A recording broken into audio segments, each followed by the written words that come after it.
हाँ तो प्रिय साथियों, कबीर प्रश्नावली पर बातचीत हम लोग करते हैं। कबीर हालांकि मैंने आपको लाइव में पढ़ा दिया था, अभी कुछ प्रश्नों पर बातचीत कर लेते हैं ग्रेड के हिसाब से। कबीर प्रश्नावली पर बातचीत करते हैं। कबीर की रचनाओं में हठ योग साधना निम्न में से किसका प्रभाव या परिणाम है का मतलब होता है सूर्य।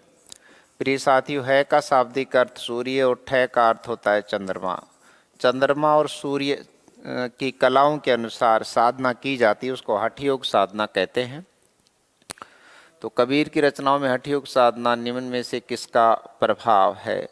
तो ये नाथ साहित्य का अधिक प्रभाव नाथ का है। सिद्ध साहित्य का भी प्रभाव है, पर सर्वाधिक प्रभाव किसका है, किसका परिणाम है? ये नाथ साहित्य का परिणाम है, या नाथ साहित्य का ही कबीर पर गहरा क्या है, प्रभाव है।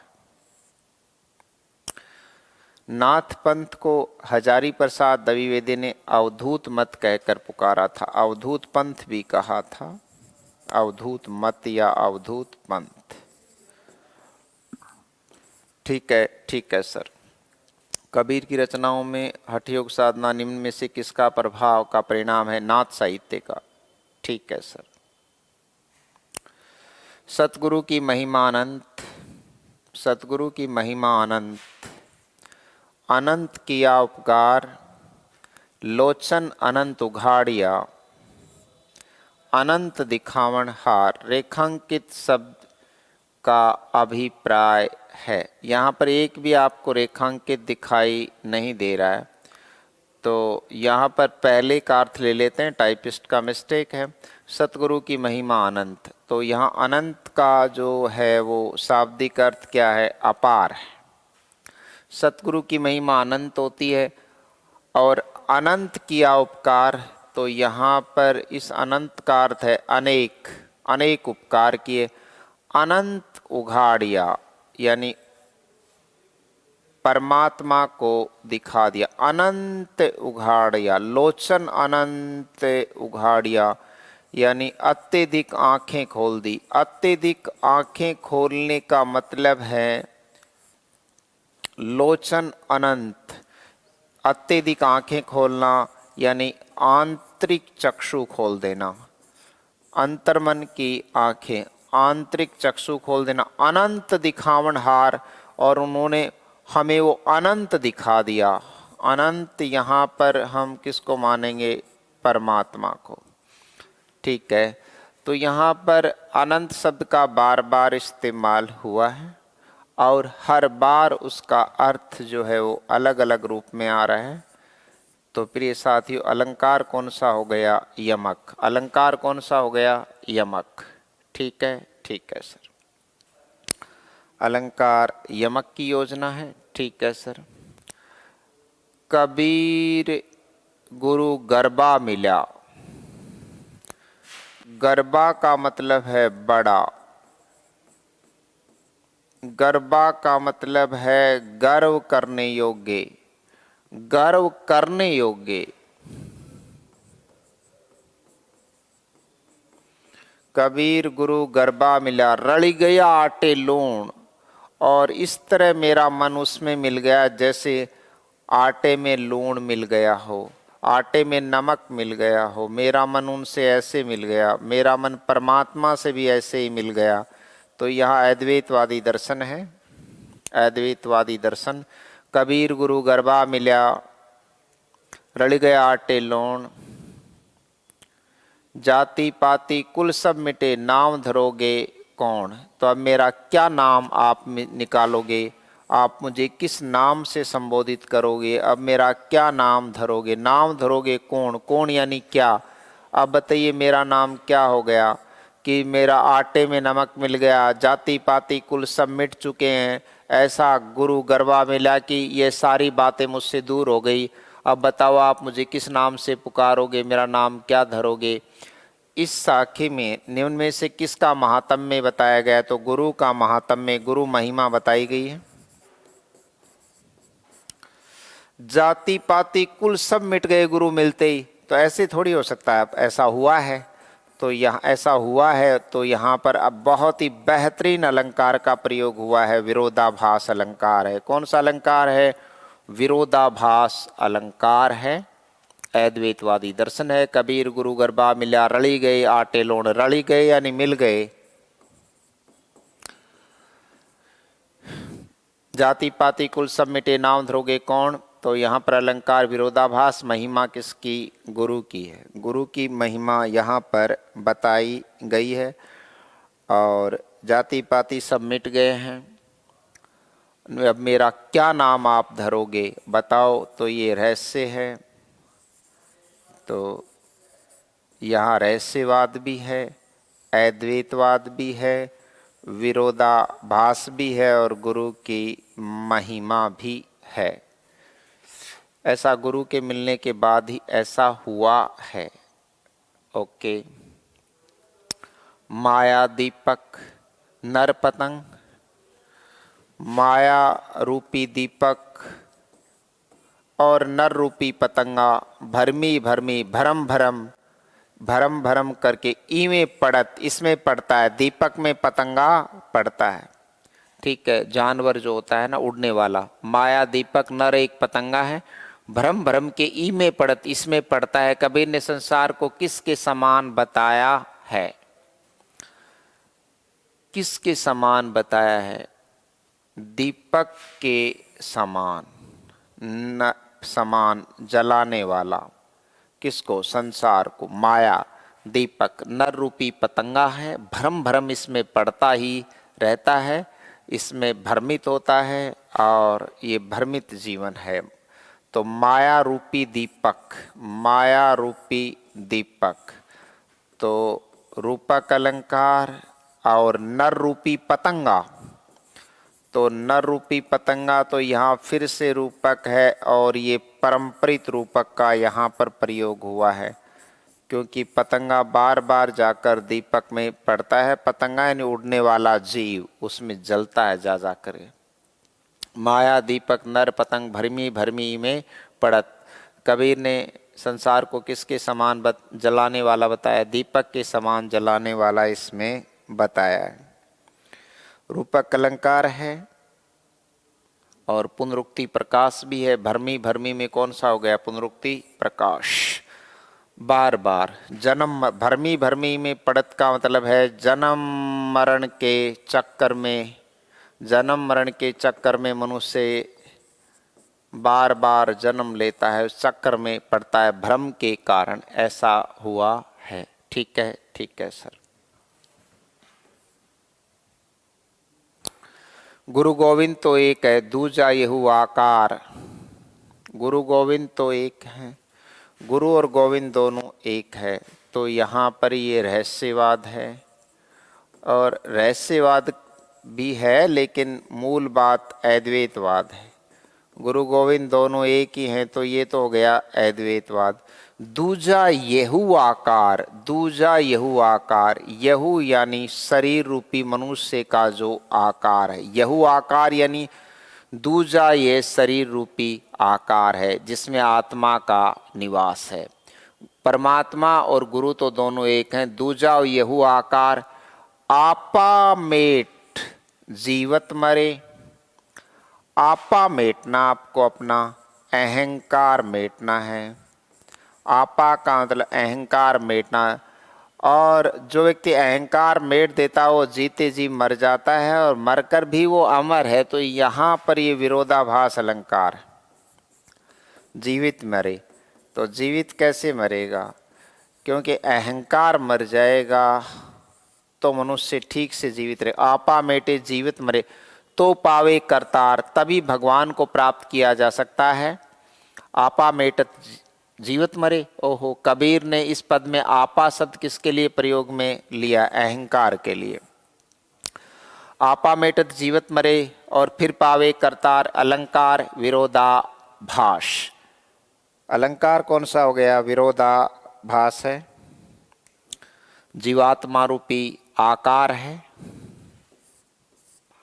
ठीक है सर।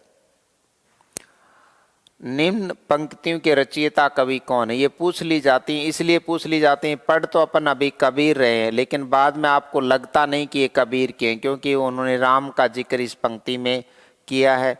राम का जिक्र वहाँ भी किया है, दुल्हन गाओ मंगलाचार, मोहे घर आए राजा राम भरतार। तो विरह भुहंगम तन बसे, विरह रूपी सर्प, भुजंगम भुवंगम भुजंगम है सर्प, विरह रूपी सर्प शरीर में निवास करता है। विरह रूपी सर्प तन में बसा हुआ है, शरीर में। तो जब विरह रूपी सर्प जब बस चुका है, मंत्र ने लागे कोई, तो कोई औषधि काम नहीं करती, कोई मंत्र काम नहीं करता। विरह, लेकिन ये विरह राम से लग गया है, इसलिए अब कोई मंत्र काम नहीं करेगा, ये विरह मिटेगा नहीं। विरह भुहंगम तन बसे, मंत्र न लागे कोई, राम वियोगी ना जीवे, जिसका राम से वियोग हो गया वो जी नहीं सकता। जीवे तो बोरा हुई, अगर वो जी भी गया तो बावड़ा हो जाएगा। बोरा का मतलब है बावला, पागल। विरह भुहंगम तन बसे, मंत्र न लागे कोई, राम वियोगी ना जीवे, जीवे तो बोरा होई। तो प्रिय साथियों, यहाँ पर अनन्य भक्ति परम सत्ता की, राम यहाँ दशरथ के पुत्र नहीं है, यहाँ पर परम सत्ता है कि परम सत्ता से जिसका वियोग हो जाता है वो कभी नहीं जिए, और जिएगा तो बावड़ा हो जाएगा। और ये पंक्ति कबीर की है। विरह भुहंगम तन बसे, मंत्र न लागे कोई, राम वियोगी ना जीवे, जीवे तो बोरा होई। पंक्ति किसकी है? कबीर की है। रूपक अलंकार है। विरह रूपी सर्प आत्मा को विरह है, राम परमात्मा है और ये निराकार सत्ता है। ये वाला जो राम है कबीर का, वो निराकार सत्ता है। अलंकार रूपक है विरह रूपी भुवंगम, यानी विरह रूपी भुवंगम तो अलंकार हो गया रूपक। विरह रूपी सर्प शरीर में बस चुका है, अब कोई मंत्र काम नहीं करेगा। बाहर से काट जाए तो कोई मंत्र काम करे, वो तो अंदर ही बस गया। विरह यानी वियोग, विरह यानी वियोग।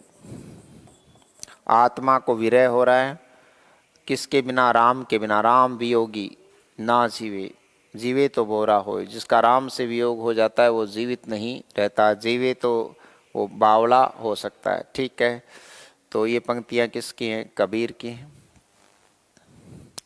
सतगुरु समान को सगा, इस कथन के अनुसार सतगुरु के समान किसी को सगा नहीं माना गया। क्यों? क्यों नहीं माना गया? क्योंकि सतगुरु के अतिरिक्त ईश्वर के दर्शन और कोई नहीं करा सकता। सतगुरु समान, यानी समान का अर्थ पहला है समान। को सगा, कोई सगा नहीं है। को सगा का मतलब कोई आपसे प्रश्नात्मक शैली में पूछ रहा है कि कोई सगा है क्या सतगुरु के समान? कोई सगा नहीं है। कोई, इसका अर्थ है कोई सगा नहीं है, क्योंकि ये प्रश्नात्मक शैली है। सदगुरु के समान कोई सगा नहीं है। समान के मतलब समान, और समान का दूसरा अर्थ है समान को, सभी को। बात को समझिए, सदगुरु के समान कोई सगा नहीं है, क्योंकि सदगुरु सभी का सगा है।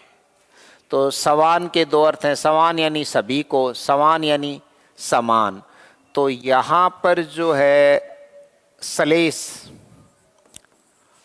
कौन सा? सभंग सलेस। क्यों सर सभंग सलेस कैसे? मैंने दो टुकड़े किए हैं समान के। पहला अर्थ है सभी को, दूसरा है समान।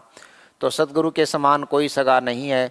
इस कथन के अनुसार सदगुरु के समान किसी को सगा नहीं माना गया। क्यों? क्योंकि सदगुरु के अतिरिक्त ईश्वर के कोई दर्शन नहीं करा सकता। कोई सगा नहीं है। किसके समान? गुरु के समान कोई सगा नहीं है। कारण, और ना ही उसके कोई बराबरी का है, क्योंकि सदगुरु के अतिरिक्त कोई भी व्यक्ति आपको ईश्वर के दर्शन नहीं करा सकता। इसलिए और केवल इसलिए। ठीक है, ठीक है सर।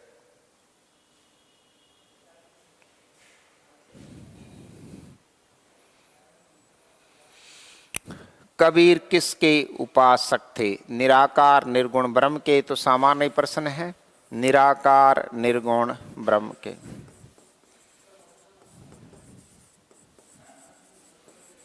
निराकार निर्गुण ब्रह्म के, ठीक है सर।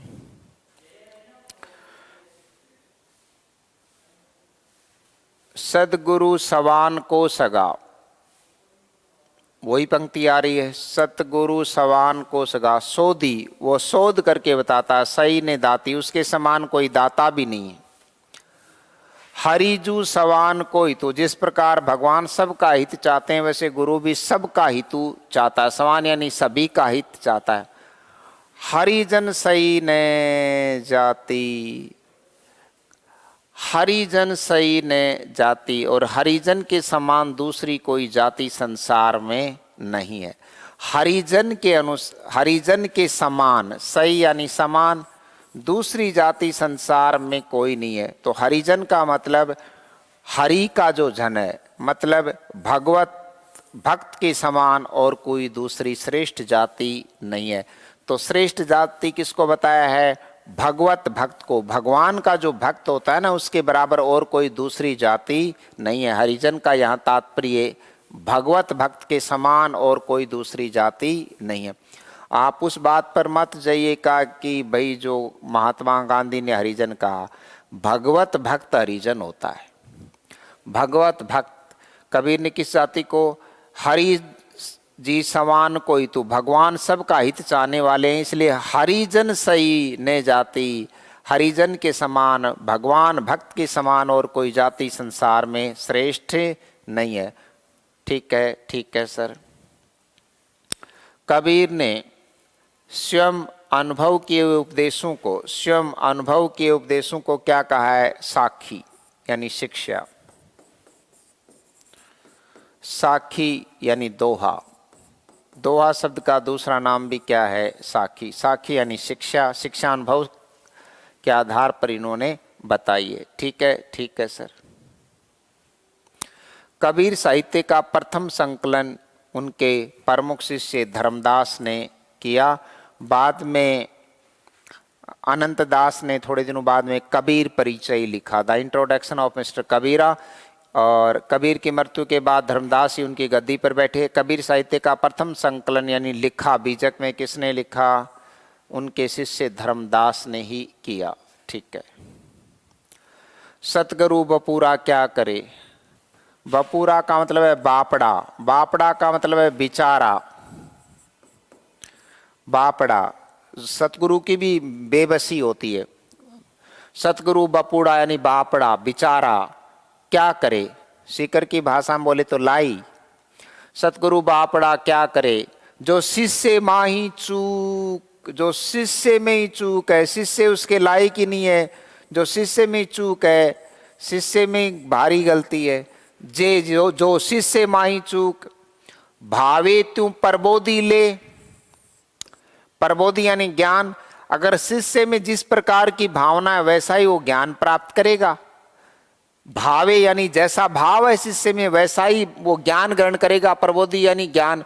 जो बंसी बजाई फूक, जिस तरह से भावों के अनुसार फूक मारी जाती है, बंसी में फूक मारी जाती है, और वैसा ही सुर मुरली में या बंसी में या बांसुरी में पैदा होता है। जो बंसी यानी बांसुरी में वैसा ही सुर पैदा होता है, जैसे फूक के भाव हैं। जैसे भाव किसके हैं? जैसी जिन भावों की आप फूक मारोगे वैसा ही। तो ज्यों त्यों, ज्यों जैसे, ज्यों त्यों, अलंग यानी जैसे, इसलिए अलंकार हो गया यहाँ पर उदाहरण। अलंकार हो गया उदाहरण।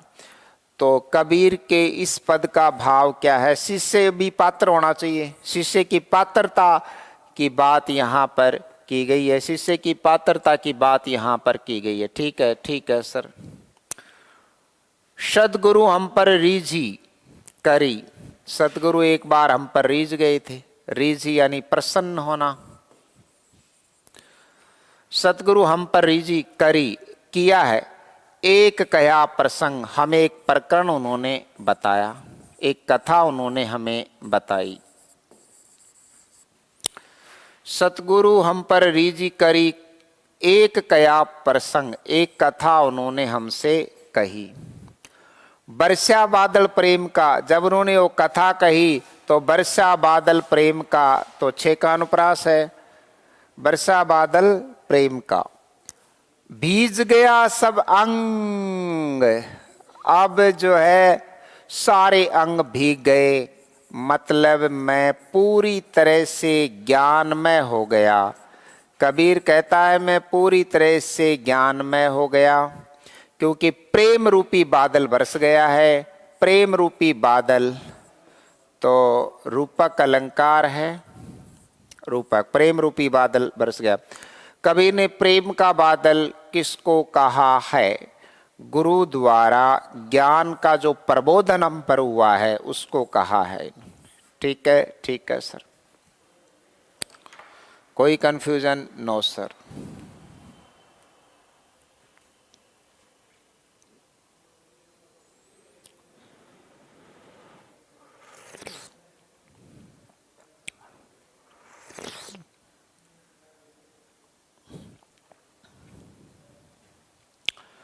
रामचंद्र शुक्ल ने निर्गुण मार्ग का निर्दिष्ट प्रवर्तक, निर्दिष्ट जिसको पूरी तरह से हम निर्गुणी कह सकें, रामचंद्र शुक्ल ने निर्गुण मार्ग का निर्दिष्ट प्रवर्तक किसे माना है? तो कबीर को ही माना है। हालांकि कबीर पर बहुत कम कलम चलाई है किसने? शुक्ल ने, पर निर्गुण मार्ग का निर्दिष्ट प्रवर्तक कबीर को उन्होंने माना है। लेकिन आप याद रखिए, निर्गुण काव्य धारा के प्रवर्तक भी रामानंद हैं, निर्गुण काव्य धारा के प्रवर्तक भी रामानंद हैं और सगुण के भी रामानंद हैं। तो ये दोनों के हो गए, सगुण के भी प्रवर्तक हैं, ज्यादा सगुण हैं और 30% निर्गुण हैं। तो दोनों के प्रवर्तक रामानंद हैं, लेकिन यहां 30% हैं। ये प्रवर्तक तो हैं लेकिन निर्दिष्ट प्रवर्तक नहीं है पूरी तरह से। तो निर्दिष्ट प्रवर्तक कबीर जो कि रामानंद के शिष्य हैं, बात को समझिएगा। तो निर्दिष्ट प्रवर्तक यहां शब्द आ गया तो उत्तर होगा कबीर। अगर निर्गुण मार्ग का प्रवर्तक पूछा जाए तो उत्तर होगा रामानंद। इस बात का आपको ध्यान रखना है। ठीक है सर, ध्यान रखेंगे।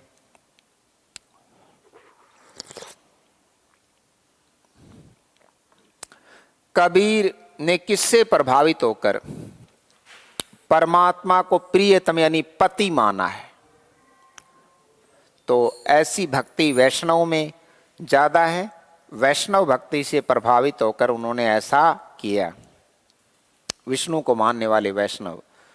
कबीर ने किससे प्रभावित होकर परमात्मा को प्रियतम माना है? तो इसका उत्तर है वैष्णव से वो प्रभावित थे, नाथों से भी वो प्रभावित थे। नाथों से जहां प्रभावित हैं वह हठ ही हो गए।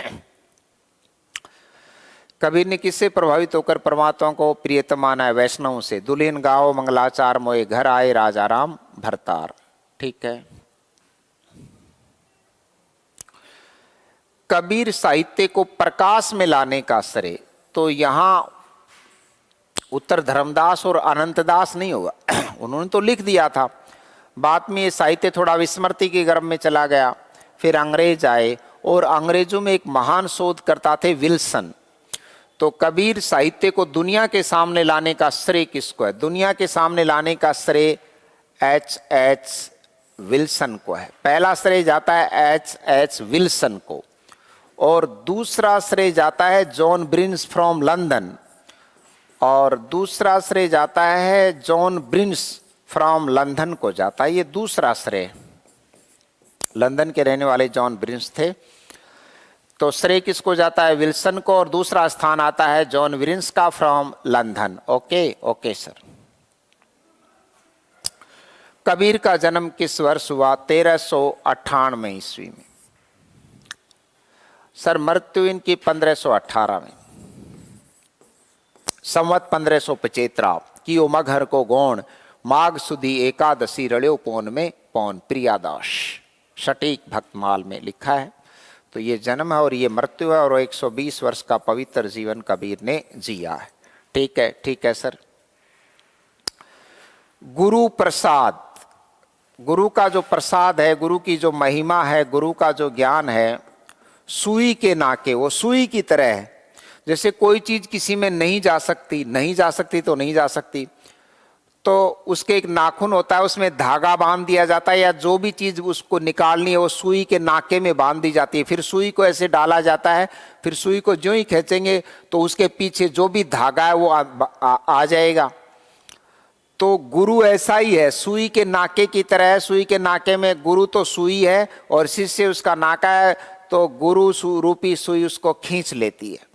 तो गुरु प्रसाद सुई के नाके, सुई के नाके के समान है, सुई के नाके के समान है। तो यहाँ रूपक नहीं, यहाँ अलंकार हो गया, उपमा। गुरु प्रसाद सुई नाके, सुई के नाके की तरह, हंसतो आवे जाहि, जो उसके पीछे आता है वो आगे बढ़ता हुआ चला जाता है।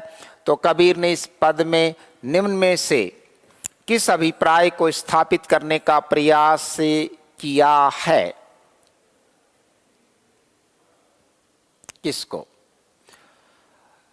तो कोई चीज कहीं निकल नहीं पा रही और गुरु रूपी सुई से वो गुरु के समान, गुरु सुई के नाके के समान होता है, जो अपने शिष्य को या व्यक्तियों को संसार से पार लगा देता है। इसलिए गुरु की कृपा, कृपा यानी प्रसाद, असंभव कार्य भी संभव हो जाता है। किसकी कृपा से? गुरु की कृपा से असंभव कार्य भी संभव हो जाता है। ठीक है, ठीक है सर, कोई कंफ्यूजन नहीं सर। कबीर का दर्शन अद्वैतवादी, अद्वैतवाद या अद्वैतवादी, मुझे शंकराचार्य की याद आ रही है। शंकराचार्य अद्वैतवादी थे, शंकराचार्य भी अद्वैतवादी, इसलिए कबीर यहाँ शंकराचार्य से भी प्रभावित है। कबीर की फिलॉसफी अद्वैतवादी। ठीक है, ठीक है सर। शायर जले और सकल बन दाजे, ओहो, समुद्र जल रहा है, समुद्र जल रहा है और सकल बन दाजे, और संपूर्ण जंगल जल गया। जलना तो जल को चाहिए था, समुद्र में आग लगी, हाँ सर, और जल रहा जंगल है। आग लगी समुद्र में और जल रहा जंगल है, तो असंगति अलंकार है। चोट तुम्हें लगे दर्द मुझे होता है ना, वो वाली बात है। शायर जले और सकल बन दाजे, सकल का मतलब संपूर्ण, बन यानी वन, दाजे यानी आग लग रही है। समुद्र जल रहा है और वन में आग लग रही है, जल रहा है फिर वन। और मंच अहेरा खेले, और फिर भी मंच यानी मछली शिकारी की तरह खेल रही है। कौन? मछली। मछली कैसे खेल सकती है जब जल में आग लगी हुई है? तो 99 का चक्कर यहाँ पर पड़ा हुआ है। शायर जले सकल बन दाजे, इन पंक्ति में कौन सा अलंकार है? असंगति। चोट तुम्हें लगे दर्द मुझे होता है, ये वाली। पी थी मधु मदिरा किसने और बंद थी पलकें हमारी, पी थी मधु मदिरा किसने और बंद थी पलकें हमारी, ऐसा है। ठीक है, तो अलंकार असंगति, इसका दूसरा नाम विसंगति। ठीक है सर। दुल्हिन गाओ मंगलाचार, दुल्हिन गाओ मंगलाचार, मोए घर आए राजा राम बरतार। दुल्हिन गाओ मंगलाचार, मोए घर आए राजा राम भरतार। कबीर ने यहाँ दुल्हिन शब्द का प्रयोग किसके लिए किया है? स्त्रियों के लिए नहीं किया है, आत्मा के लिए। तो इसका सही उत्तर है किसके लिए किया है? आत्मा। कबीर की आत्मा एक दुल्हन है। दुल्हन गाओ मंगलाचार, मोए घर आए राजा राम भरतार। तो राजा राम परमात्मा है। राजा राम यहाँ पर कौन है? परमात्मा। ये वैष्णव भक्ति का प्रभाव है किस पर? कबीर पर। दुल्हिन गाओ मंगलाचार, कबीर ने दुल्हिन शब्द का प्रयोग किसके लिए किया? आत्मा के लिए। ठीक है, स्वयं की आत्मा के लिए। स्वयं की, दुल्हिन शब्द का प्रयोग किसके लिए किया है? स्वयं की आत्मा के लिए। कबीर, कबीर की आत्मा है ये। किसकी आत्मा है? कबीर की। ठीक है, ठीक है सर। कबीर के साहित्य में उल्टबासियां कहाँ से ग्रहण की गई है? क्या उल्टबासियां? इन उल्टबासियों में अद्भुत रस है, अद्भुत रस। कबीर की उल्टबासियों में कौन सा रस है? अद्भुत रस है। कबीर साहित्य में उल्टबासियां किससे ग्रहण की गई? सिद्ध साहित्य से। कौन से साहित्य से? सिद्ध साहित्य से, हठ योग नाथ साहित्य से। और जो उनमें घुमंतु प्रवृत्ति कबीर में दिखाई देती है वो घुमंतु प्रवृत्ति सूफी साहित्य से, घुमंतु प्रवृत्ति। तो यहाँ पर उत्तर है सिद्ध साहित्य। कबीर जहाँ घुमंतु हैं तो वो किसका प्रभाव है? वो सूफियों का है। कबीर ने आत्मा को माना है। कबीर के अनुसार कबीर की आत्मा एक दुल्हन है, पत्नी है। कबीर की आत्मा एक दुल्हन है, तो दुल्हन का मतलब पत्नी। दुल्हन गाओ मंगलाचार मोई घर आए राजा राम भरतार। तो आत्मा को कबीर ने पत्नी माना है। Okay okay sir. कबीर का हठ योग किस मत पर आधारित है? तो ये नाथ साहित्य पर आधारित है, नाथ पंथ पर आधारित है। ठीक है सर, पहले भी आ चुका है ये प्रश्न। कबीर के गुरु कौन थे? रामानंद। कबीर के गुरु कौन थे? रामानंद। ठीक है सर। कबीर शब्द का अर्थ होता है बड़ा। कबीर का शाब्दिक अर्थ होता है बड़ा, बड़ा, भारी, गर्व करने योग्य। ये कबीर का अर्थ है, बड़ा, भारी या गर्व। ठीक है सर। कबीर सीप समंद की। कबीर सीप समंद की यानी समुद्र की। कबीर सीप जिसमें मोती पलता है। कबीर सीप समंद की रटे पियास पियास। ओहो, समुद्र की सीप भी पियास पियास रट रही है क्या? यहां पर तो अलंकार है विरोधाभास। मेरे नैना सावन भादो फिर भी मेरा मन प्यासा। मेरे नैना सावन भादो फिर भी मेरा मन प्यासा। तो कबीर सीप समंद की रटे पियास पियास, अलंकार विरोधाभास। तो यहां सीप से क्या आशय है? यहां सीप से क्या आशय है? ठीक है। तो कबीर सीप समंद की रटे पियास पियास। तो यहां सीप का आशय कौन है? आत्मा है। आत्मा परमात्मा के लिए पीऊ पीऊ कर रही है। कबीर सीप समंद की रटे पियास पियास, अलंकार विरोधाभास। कबीरदास ने यहाँ सीप से क्या आश्रय लिया है? आत्मा, समुद्र की।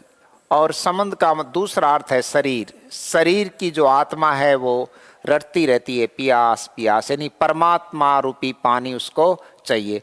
तो यहाँ समंद शब्द में शभंग शलेश दो अर्थ चिपके हुए हैं, यानी शरीर की आत्मा और समुद्र की, शरीर रूपी समुद्र और समुद्र की सीप। तो समंद का एक अर्थ समुद्र, समंद का दूसरा अर्थ शरीर, सीप का अर्थ आत्मा और सीप का अर्थ सीप। तो यहाँ भी सलेश। सीप का एक अर्थ है जो सीप समुद्र में पाई जाती है जिसमें मोती पलता है, और सीप का दूसरा अर्थ यहाँ दे ही दिया अपने। यहाँ सीप का अर्थ क्या है? आत्मा, और सीप का अर्थ क्या होता है? सीप। तो यहाँ पर भी सलेश है। कौन सा? दोनों ही जगह सभंग सलेश है, विरोधाभास है, और सीप का अर्थ है आत्मा। ठीक है सर। बीजक शब्द का शाब्दिक अर्थ क्या होता है? गुप्त धन बताने वाली सूची। बीजक यानी बीज बताने वाला, बीज बताने वाला। बीज का मतलब है रहस्य, और रहस्य का मतलब है गुप्त। गुप्त धन, धन का मतलब पैसे से नहीं है, ज्ञान, गुप्त ज्ञान बताने वाला, यानी ज्ञान जो कोई नहीं बता सकता। तो बीजक का शब्द का शाब्दिक अर्थ है गुप्त धन बताने वाली सूची, करने वाला। कै का मतलब करने वाला, करने वाला का मतलब बताने वाला, करने वाले का मतलब यहाँ पर है बताने वाला। ठीक है सर। किसने कहा कि कबीर वाणी के डिक्टेटर थे? तो हजारी प्रसाद द्विवेदी ने कहा है। कबीर वाणी के डिक्टेटर थे। भाषा उनके सामने नृत्य करती थी और थिरकती थी। भाषा उनके सामने नृत्य करती थी और थिरकती थी। कबीर तो वाणी के डिक्टेटर थे, वो भाषा को दरेरा दे सकते थे। हजारी प्रसाद द्विवेदी। और इसके साथ ही आपसे संबंधित, ये कबीर से संबंधित आपसे रिलेटेड प्रश्नावली पूरी हुई। ठीक है दोस्तों? ठीक है सर।